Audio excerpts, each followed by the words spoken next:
In the name of God, Creator, Redeemer, Sustainer, I'm bold to bring you this word this morning.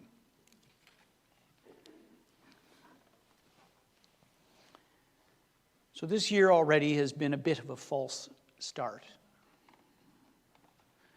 We've stumbled out of Christmastide as a congregation. We've missed a Sunday, which doesn't happen very often. Skipped over the Epiphany, which is unfortunate. And yet here we stand looking longingly down a pristine calendar towards Lent and Easter. And every year when this happens, something else seems to be thrown at us. And the lectionary readings play an interesting game with time.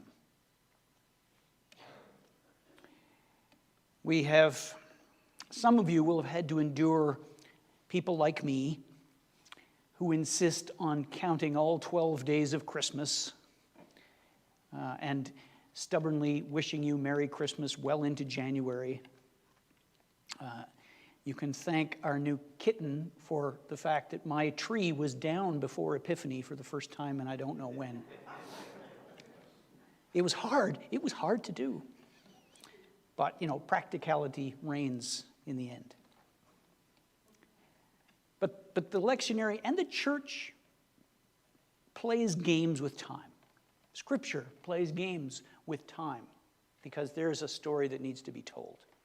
We give the Magi 12 days from the birth date of Christ to arrive at the child's side and to come to a conclusion and finish a journey that we're now sure took them years to accomplish.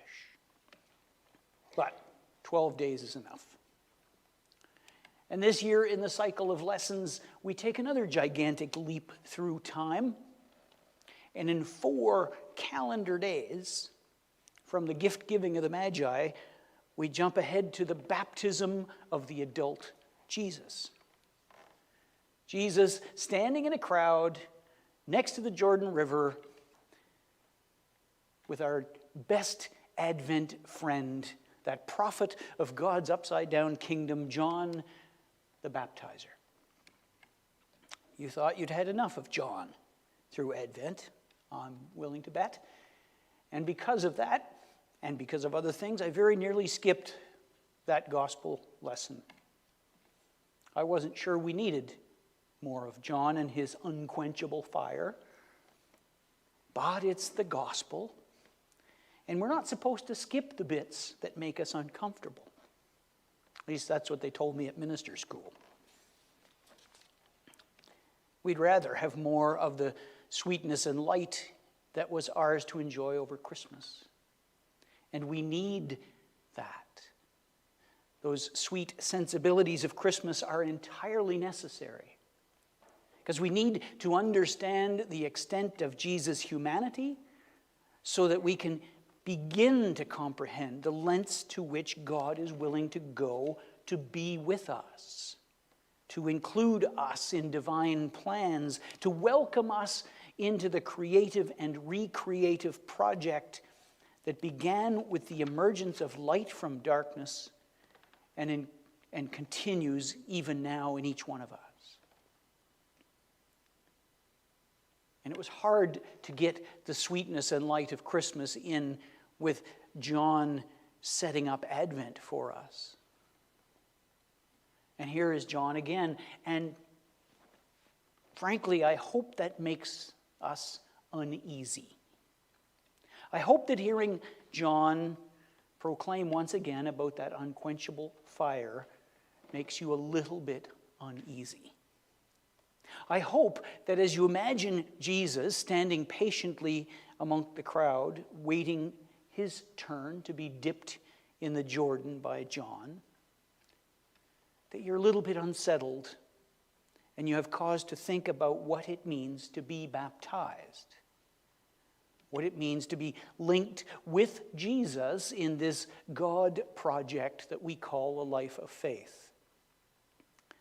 Because as John so eloquently tells us it's not for the faint of heart.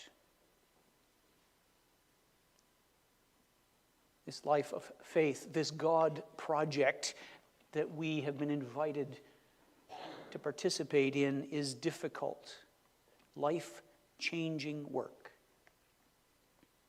We are asked to consider our privilege and our point of view from what is for most of us the top of society's pile. And we're asked, most importantly, to abandon the idea that we somehow deserve to be where we are, that we deserve to be blessed. We are, in fact, required, if we would truly follow Jesus' example, to recognize the humanity of those people that our societal structures insist on dehumanizing. And we need to be ready to do this right now, every day, January through December, not just when the gospel tugs at our heartstrings, not just when John threatens us with unquenchable fire.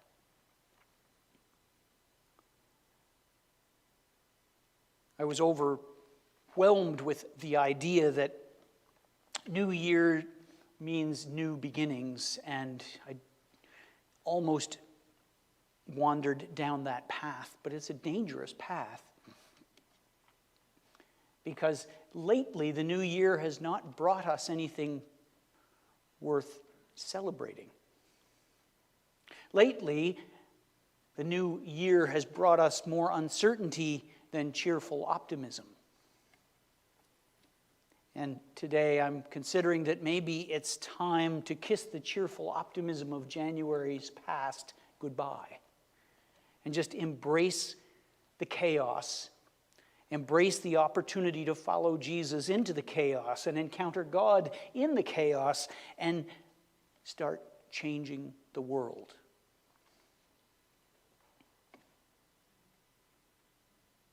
And if that sounds terrifying to you, it should. That's why John is so threatening and so disconcerting, because he's telling the truth. Even in an ordinary year, the notion of changing the world arm in arm with Jesus, the notion of altering the world in God's image is a terrifying thing, because the world as we know it is not operating by God's rules. So in an ordinary year, this would be terrifying enough. And guess what? We have run out of ordinary years. So I'm going to take a leap, and I'm going to invite you to face the uncomfortable message of John and rejoice in the message that predates John by nearly 1,000 years. And have no fear. The translation that Judith read of Isaiah's passage this morning asked us to not be afraid, to fear not. The translation I was reading to prepare this week says over and over again, have no fear.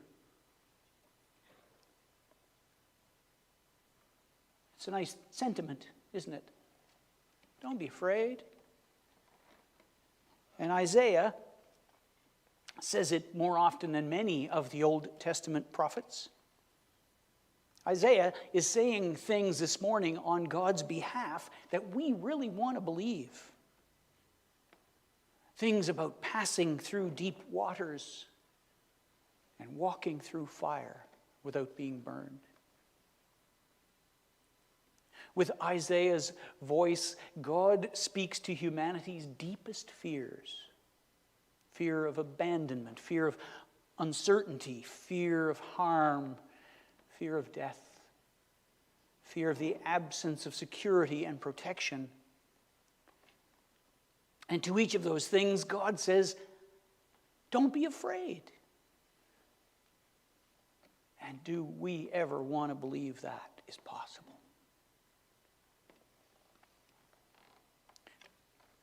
When the clock struck 12 on December the 31st, quick show of hands if you're willing. How many of you thought, oh, nothing but good news ahead. Finally, relief, rejoice. We can play that game. We could sing those songs. We danced and hugged and said Happy New Year, right? And then January the 1st turned into January the 2nd, and we thought, what's changed? Where's the hope? Where's the joy? Where's this great and wondrous new year that we had longed for? These words of hope that Isaiah has been uttering for generations have the same effect on us. We hear it on a Sunday morning and think, yes, that's us. That's for me. Don't be afraid. Walk through fire. Ignore the flood. Don't be afraid. And I, speaking just for myself, want to be able to take courage from those words. There's nothing I want more, in fact, than to be able to embrace holy fearlessness that's offered here by God. But I know from experience that it's not as simple as accepting those words and believing and then setting aside all my fear. In fact, that's not the message in Isaiah that God offers us. What God is saying alongside the don't be afraid, why? Why should you not be afraid? Because I am with you. God promises to accompany us in our troubles. This is not about God making all our troubles go away. It never was.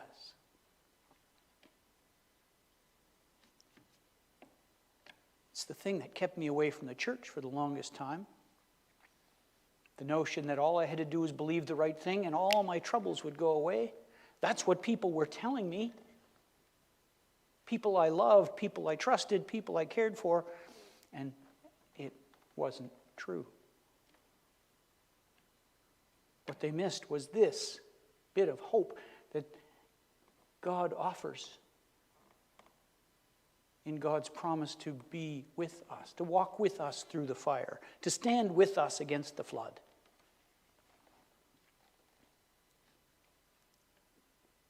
So on the edge of another pandemic year, yes, I said that out loud because I'm taking nothing for granted. On the edge of another year of turmoil and uncertainty, rather than say, God will deliver me, I'm choosing to say, God will accompany me, and I will not be afraid. I will not be daunted by the chaos that seems to be boiling up around the edges of our lives. I will be comforted because God is with me. And you know what? That's all Jesus ever did. That's what makes Jesus so special in the end.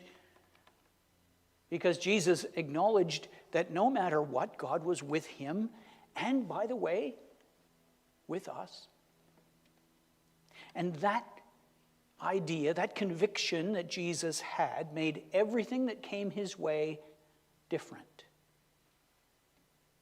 Jesus' life was not without hardship, not without pain, not without challenge or uncertainty, but his was a life lived in the presence of God. And that is what made the difference.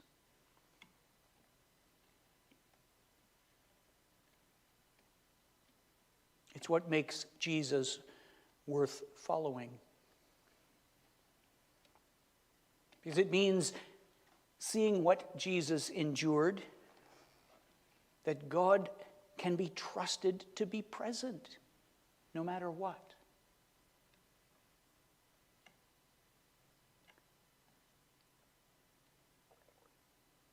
As the new year dawns, if you imagine the thing that you needed the most, what would it be? Would it be relief from suffering? Would it be good news from a doctor? Would it be the end of this blankety-blank pandemic? Well, I think what we need right now, in light of all that has been and all that is yet to come, is to be assured that God is still present.